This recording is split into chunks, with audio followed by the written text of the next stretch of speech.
বিরতির পর নজর রাখবো পরবর্তী সংবাদের দিকে এবং পরবর্তী সংবাদের দিকে নজর রাখতে দেখা যাচ্ছে এবারের সংবাদ কিন্তু আসছে বাংলাদেশের থেকে। মোদীকে পারস্পরিক সমঝোতার বার্তা বাংলাদেশের।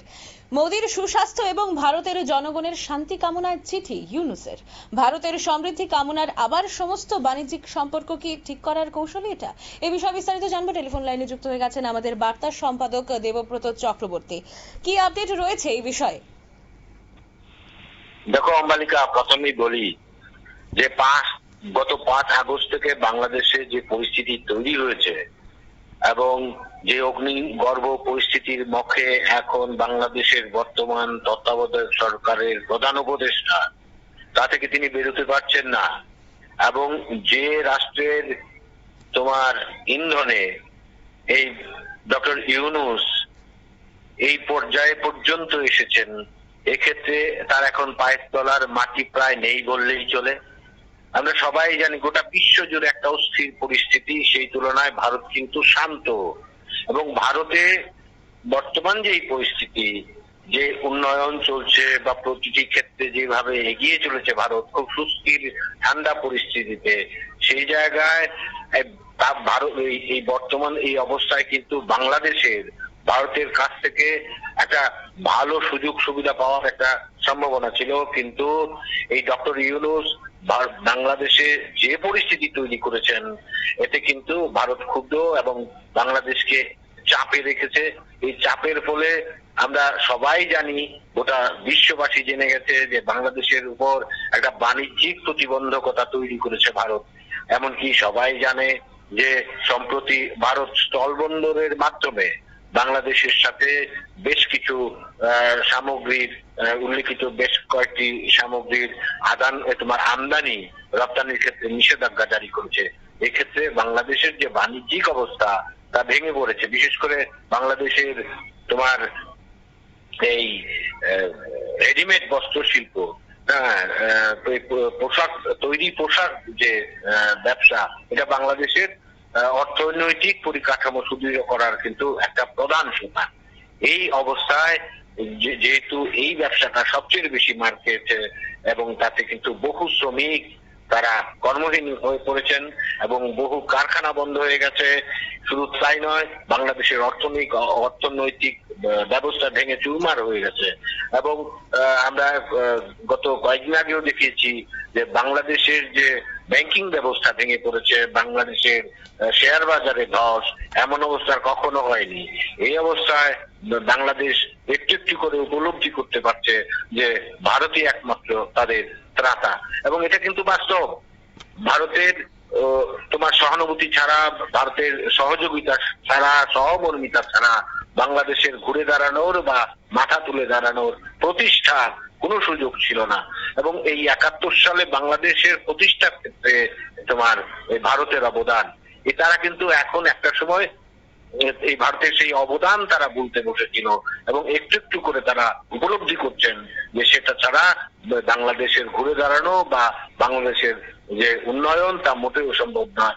যে কারণে এখন ডক্টর ইউনূস উপলব্ধি করছেন এবং তিনি এখন আগ বাড়িয়ে তিনি প্রধানমন্ত্রী নরেন্দ্র মোদীর সুস্বাস্থ্য কামনা করছেন এবং উভয় দেশের মধ্যে পারস্পরিক সম্পর্ক, বাণিজ্যিক সম্পর্ক যেন আবার পুরনো জায়গায় ফিরে আসে, সেই একটা প্রচেষ্টা কিন্তু তিনি নেমেছেন।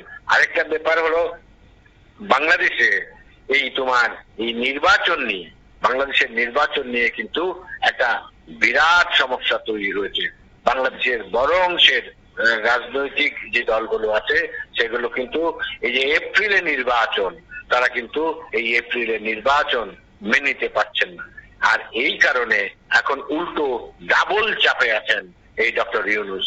যে কারণে এখন সেই ত্রাতার ভূমিকায় যদি অবতীর্ণ হতে পারে, সেটা একটাই দেশ, এটা ভারত। এই তোমার বাংলাদেশ বেষ্টিত এই ভারত একমাত্র পারে বাংলাদেশকে একটা সঠিক অবস্থানে পৌঁছে দিতে। দেখো, এই আমদানি রপ্তানির কথা যদি বলতে হয়, যদি এই স্থলপথে আমদানি রপ্তানির বিষয়টি থাকে, তাহলে ভারতের রপ্তানির ক্ষেত্রে বাংলাদেশের যে তোমার খরচ, যান খরচ, এতে কিন্তু অনেকটাই কম।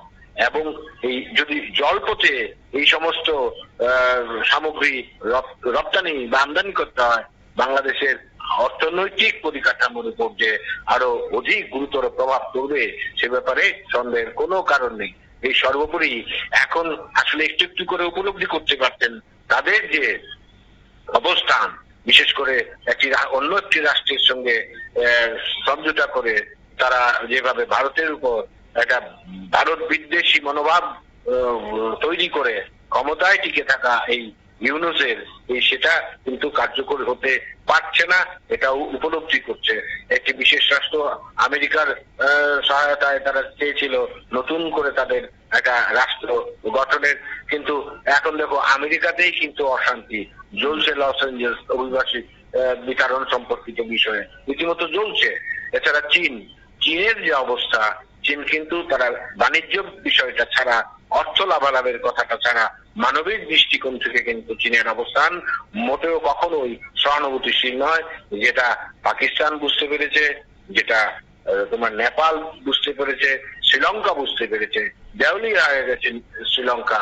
এই অবস্থায় যদি আবারও এই চীনের উপর নির্ভরশীল হতে হয় বাংলাদেশের যে অস্তিত্ব ফুরিয়ে যাবে সেটা কিন্তু বাংলাদেশবাসী আগেই বুঝেছেন, যে কারণে বিদ্রোহটা এখন তৈরি হয়েছে। এবং সেই বিদ্রোহের চাপে এখন ডাবল চাপ, একদিকে বাণিজ্যিক তোমার সমস্যা, অন্যদিকে ডিসেম্বরের মধ্যে ভোট করা, এই জাতীয় নির্বাচন করা, এই ইস্যুতে এই ডাবল চাপের মুখে নতজানু বাংলাদেশের বর্তমান তত্ত্বাবধায়ক সরকারের প্রধান উপদেষ্টা ডক্টর ইউনূস। এই কারণেই কার্যত তার এই এখন ভারত ভজনা শুরু হয়েছে, মোদী ভজনা, মোদীর সুস্বাস্থ্য কামনা এবং ভারতের সাথে পুনরায় পারস্পরিক সম্পর্ক সমৃদ্ধ করার তার একটা নতুন কৌশল, তা বলার মোটেবারেও তোমার বলার অপেক্ষা রাখে না, যা নাকি এখন গোটা বিশ্ব ব্যাপারটা বুঝতে পেরেছে। এবং বাংলাদেশের যারা বিরোধী রাজনৈতিক দল তারাও কিন্তু ব্যাপারটা বুঝে এখন উল্টো ইউনূস সরকারকে, এই তত্ত্বাবধায়ক সরকারকে চাপে ফেলে দিয়েছে অম্বালিকা। অনেক ধন্যবাদ জানাবো। আপনারা শুনলেন, এবারে কিন্তু গত 5 অগস্টের ঘটনার পর এবারে মোদীকে পারস্পরিক সমঝোতার বার্তা দিয়েছে বাংলাদেশ এবং ভারতের সমৃদ্ধি কামনায় আবার সমস্ত বাণিজ্যিক সম্পর্ক ঠিক করার কৌশল, এটাই কিন্তু মনে করা হচ্ছে। এবারে দেখার বিষয় হচ্ছে ভারতের পক্ষ থেকে কি পদক্ষেপ নেওয়া হয়। নিয়ে নেব ছোট্ট একটা বিজ্ঞাপন বিরতির সঙ্গে থাকুন।